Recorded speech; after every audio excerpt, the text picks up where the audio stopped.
வணக்கம். பரபரப்பு மீடியா செய்திகளுக்காக நான் நிரோஷன்.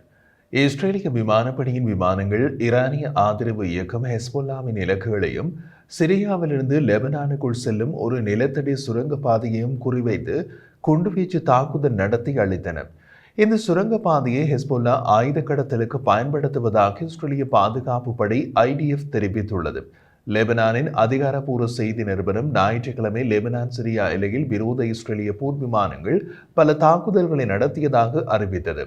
தரையிலிருந்து கிடைத்த உளவு தகவல்களின் அடிப்படையில் ஹெஸ்பொல்லாவின் நிலத்தடி தளவாட பாதையில் விமான குண்டுவீச்சு தாக்குதல் நடத்தப்பட்டதாக இஸ்ரேலிய பாதுகாப்பு அமைச்சும் தெரிவித்துள்ளது. சிரியாவுக்கும் லெபனானுக்கும் இடையிலான சுரங்க பாதையை ஹெஸ்பொல்லா செயற்பாட்டாளர்கள் லெபனான் பெகா பிராந்தியத்தில் ஆயுத கடத்தலுக்கு பயன்படுத்தினர் என்பது குறிப்பிடத்தக்கது. இஸ்ரேலிய படைகள் இதற்கு முன்னர் இதே நிலத்தடி வசதியை குறிவைத்ததாக இஸ்ரேலிய தரப்பு மேலும் கூறியது.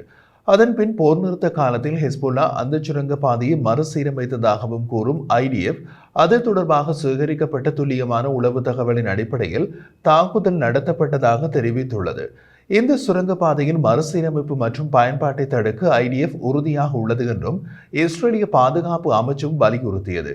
கூடுதலாக இஸ்ரேலிய பாதுகாப்பு படை IDF லெபனானில் உள்ள பல ஹெஸ்பொல்லா இலக்குகளை தாக்கியது. இவற்றில் வெடிமருந்து கிடங்குகள் மற்றும் ராக்கெட் லாஞ்சர்கள் உட்பட இஸ்ரேலுக்கு நேரடி அச்சுறுத்தலை ஏற்படுத்தக்கூடிய பல ஹெஸ்பொல்லா இலக்குகள் தாக்கப்பட்டன. தாக்கப்பட்ட இலக்குகள் இஸ்ரேலுக்கும் லெபனானுக்கும் இடையிலான புரிந்துணர்வுகளை மீறுவதாகும் என்று IDF விளக்கம் அளித்தது. போர் நிறுத்த உடன்படிக்கையின் கீழ் இஸ்ரேலுக்கு ஏற்படும் இந்த அச்சுறுத்தலையும் அகற்றுவதற்கு ராணுவம் தொடர்ந்து நடவடிக்கை எடுத்து வருவதாகவும் இஸ்ரேலிய தரப்பு மேலும் தெரிவித்துள்ளது.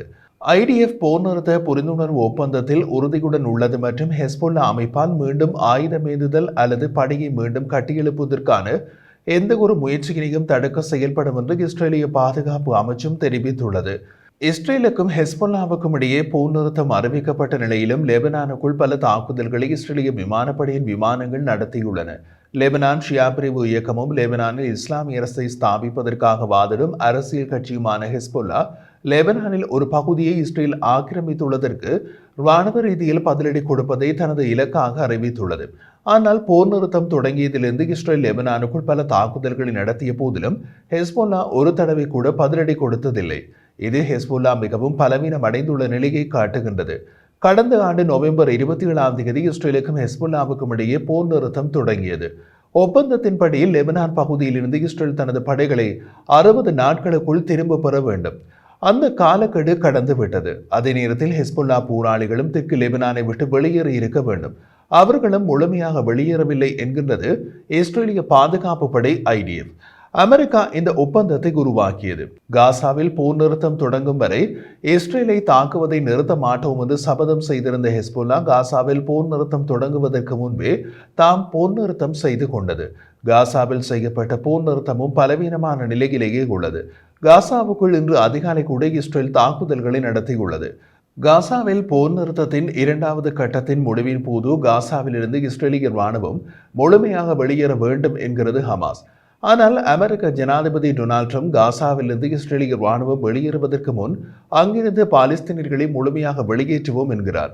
அது ஒரு நல்ல திட்டம் என்கிறார் இஸ்ரேலிய பிரதமர் நேதன்யாகு.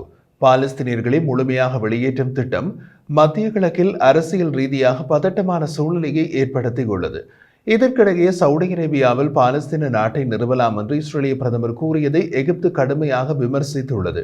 பெஞ்சமின் நேதன்யாகு இஸ்ரேலிய சேனல் 14க்கு அளித்த பேட்டியின் போது சவுதி அரேபியாவில் பாலஸ்தீனிய நாட்டை உருவாக்க முடியும், அவர்களுக்கு அங்கே நிறைய நிலம் இருக்கிறது என்று தெரிவித்திருந்தார். பாலஸ்தீனிய நாட்டை நோக்கி தெளிவான பாதை இருந்தால் மட்டுமே இஸ்ரேலுடனான உறவுகளை சீராக்க முடியும் என்று ரியாத் மீண்டும் வலியுறுத்தியதை அடுத்து நேதன்யாகுவின் கருத்துக்கள் வந்துள்ளன. நேதன்யாகுவின் பெயரை குறிப்பிடாமல் கைரோவின் வெளியுறவு அமைச்சு வெளியிட்ட அறிக்கையில் இந்த கருத்துக்களை கடுமையாக கண்டிப்பதாக கூறியது. சவுடி நிலங்களை பாலஸ்தீனிய அரசை நிறுவுமாறும் ராஜ்யத்திற்கு எதிராக தூண்டும் இஸ்ரேலின் பொறுப்பேற்ற அறிக்கைகளை எகிப்து கண்டிக்கிறது என்று அமைச்சு தெரிவித்துள்ளது. அந்த அறிக்கையில் சவுதி அரேபியாவின் பாதுகாப்பு மற்றும் அதன் இறையாண்மைக்கான மரியாதை ஒரு சிவப்பு கோடு, அது மீறப்படுவதை அனுமதிக்காது. இத்தகைய அறிக்கைகள் சர்வதேச சட்டம் மற்றும் ராஜதந்திர விதிமுறைகளை அப்பட்டமாக மீறுவதாகும். இஸ்ரேலிய அறிக்கைகள் பாலஸ்தீன மக்கள் தங்கள் சுதந்திர அரசை நிறுவுவதற்கான நியாயமான மற்றும் பிரிக்க முடியாத உரிமைகளை மீறுவதாக உள்ளது என்றும் குறிப்பிடப்பட்டுள்ளது. பாலஸ்தீன விடுதலை அமைப்பின் PLOவின் பொதுச் செயலாளர் ஹுசைன் அல் ஷேக்குக்கும் நேதன்யாகுவின் கூற்றுக்கு பதிலளித்தார். இது சர்வதேச சட்டம் மற்றும் சர்வதேச மரபுகளை மீறுவதாக கூறினார். அவர் மேலும் கூறிய போது, பாலஸ்தீன தேசம் பாலஸ்தீனம் நிலத்தில் மட்டுமே இருக்கும் என்பதை நாங்கள் உறுதிப்படுத்துகிறோம். மேலும் சர்வதேச சட்டப்பூர்வ மற்றும் சர்வதேச சட்டத்தை எப்போதும் செயல்படுத்துவதற்கு அழைப்பு விடுக்கும் சவுதி அரேபியாவின் நிலைகள், அதன் தலைமை மற்றும் மக்களை நாங்கள் பாராட்டுகிறோம் என்று ஷேக் கூறினார். நேதன்யாகு பாலஸ்தீன அரசை நிராகரிப்பதை மீண்டும் உறுதி செய்தார்.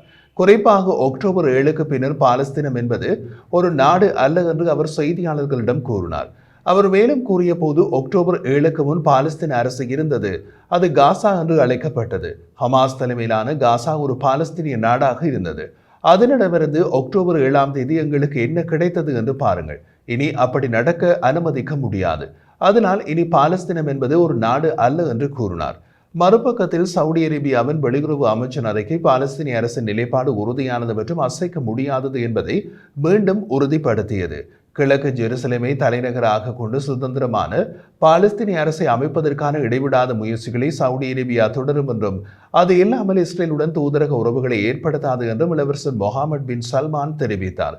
மத்திய கிழக்குக்கு வெளியே பல பிரிட்டிஷ் சட்டம் இயற்றுபவர்கள் நேதன்யாகுவின் ஆலோசனையை கண்டித்தனர். தொழிற்கட்சி எம்பி அப்சல் ஹான் பாலஸ்தீனர்களுக்கு அதிக இடப்பெயர்வு தேவையில்லை, அவர்களுக்கு தாயகம் வேண்டும் என்றார்.